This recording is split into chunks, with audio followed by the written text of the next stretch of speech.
pour celui qui s'engage, qui s'implique dans son travail, pour celui même qui, sans vouloir s'impliquer, peut-être en y allant en reculant, est pris dans des rythmes de travail, des contraintes de travail qui sont quand même très dures, même si le temps de travail est relativement réduit, il est obligé pour tenir de coloniser et de mobiliser des quantités de ressources qui impliquent son temps de travail. Donc moi, à mon avis, pour la plupart d'entre nous, le travail et le hors-travail ne sont pas disjoints et ne peuvent pas être interprétés l'un sans l'autre. Alors ça veut dire quoi concrètement pour nous, du point de vue de la centralité du travail? C'est qu'évidemment, ce rapport au travail ne peut pas être neutre. Si, à partir de l'expérience du réel et de la souffrance au travail, je trouve en moi, peut-être dans les autres aussi, on va le voir après, les ressources pour inventer les solutions qui me permettent de surmonter ce rapport au réel, il est bien évident que la souffrance alors se transforme en plaisir. Il y a donc un bénéfice du travail.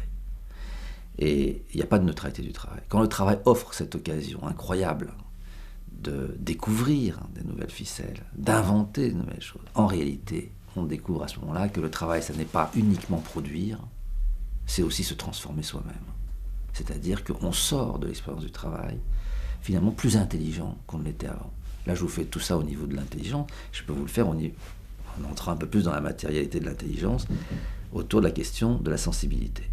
C'est à force de me battre avec le bois que je travaille pendant, comme menuisier, par exemple, comme charpentier, il y a quand même beaucoup de gens encore qui travaillent sur le bois, ou comme bûcheron, qu'à force de travailler le bois et la résistance du bois, évidemment, non seulement je découvre des qualités du bois, les qualités de la matière, ses infractuosités, je découvre ses fragilités, je découvre qu'il y a des bois qui sont plus faciles à travailler que d'autres, je découvre des ficelles pour l'aborder, ce bois, les gens le caressent, le pas. Autrement dit, ça veut dire, peu à peu, se développe dans cette intimité du rapport à la matière, le bois en l'occurrence, quelque chose qui est tel que, à chaque fois que j'éprouve la résistance du bois à l'usage de l'outil dont je me sers pour le travailler, non seulement je découvre le bois, c'est-à-dire je découvre le monde, mais dans le même temps que cette résistance que le bois oppose à ma maîtrise, en fait, j'éprouve dans mon corps des choses que je ne peux éprouver que parce que je travaille suffisamment longtemps avec ce bois. Pareil avec la pierre, pareil avec, par exemple, puisqu'on parle plusieurs fois des médecins, pareil avec les malades. C'est à force de voir des malades qu'il y a comme une sensibilité qui naît de ce rapport au travail.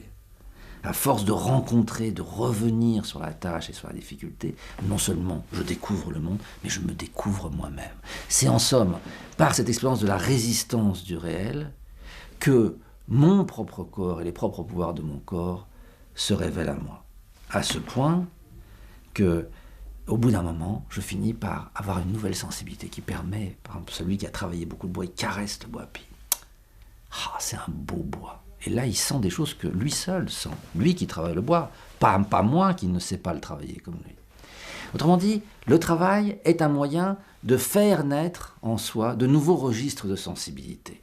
C'est à force de travailler le piano qu'alors je découvre dans la musique des choses que je ne pouvais pas comprendre de cette musique tant que je n'ai pas joué du piano.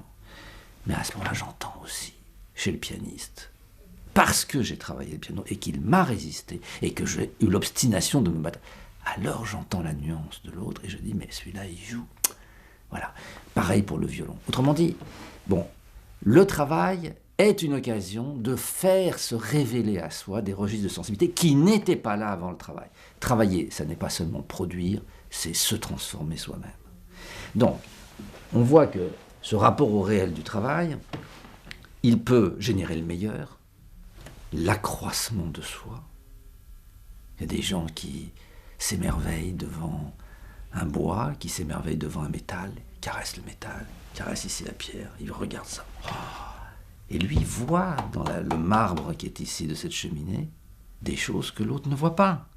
Et il voit que la courbe ici, voilà.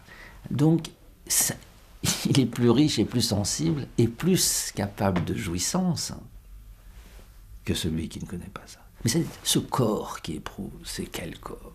C'est le même corps que celui de la sensibilité, celui non pas celui des organes sensoriels, hein, quand j'aime toucher la pierre, c'est évidemment pas seulement le capteur sensoriel qui est impliqué, c'est que bien sûr le capteur sensoriel est là pour que je sente la pierre, mais c'est toute ma subjectivité qui est affectée, et c'est toute l'histoire de la pierre, toute la mémoire que j'ai des pierres, toutes les cheminées que j'ai vues jusqu'à présent qui me reviennent. Donc c'est une subjectivité, on dit que c'est l'infrangibilité de la subjectivité, c'est-à-dire, bien sûr, il y a les capteurs ici au bout, mais ce qui s'éprouve affectivement, c'est toute ma personnalité qui l'éprouve. C'est toute la subjectivité qui l'éprouve. Et je peux vous montrer que ce n'est pas seulement vrai dans les tâches industrielles, dans les tâches artisanales, de manipulation avec le bois ou manipulation de l'acier, c'est vrai aussi dans les tâches de service, c'est vrai pour l'enseignant.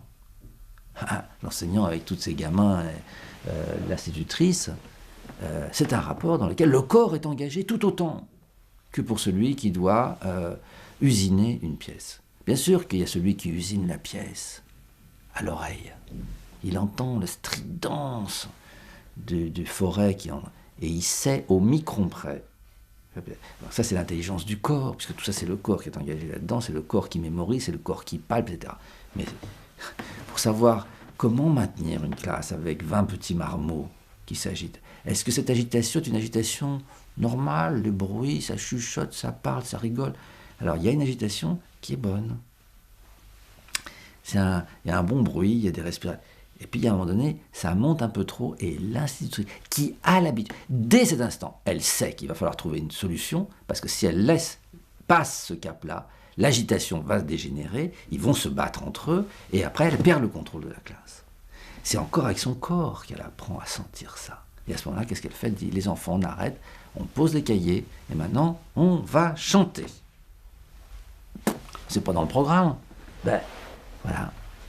Alors la ruse de l'intelligence, c'est à ce moment-là de trouver une rupture, grâce à quoi on va réorganiser. Alors évidemment, on voit bien que le travail, comme promesse, c'est la possibilité, évidemment, de s'accroître soi-même. Donc du point de vue quand même de la santé mentale, on peut voir que si le corps, qui est quand même le corps qui est le soubassement fondamental quand même de la vie psychique, pas seulement de la vie biologique, là je parle surtout de la vie psychique, de la vie affective et de l'identité, si le travail peut être l'occasion pour moi d'accroître mon corps, ça aboutit à cette chose extraordinaire que grâce au travail, ma santé, les bases, les fondations de ma santé, ça s'augmente, se solidifie, et en somme, grâce au travail, je vais mieux psychiquement, je vais mieux mentalement, et peut-être je vais même mieux physiquement que si je ne travaillais pas.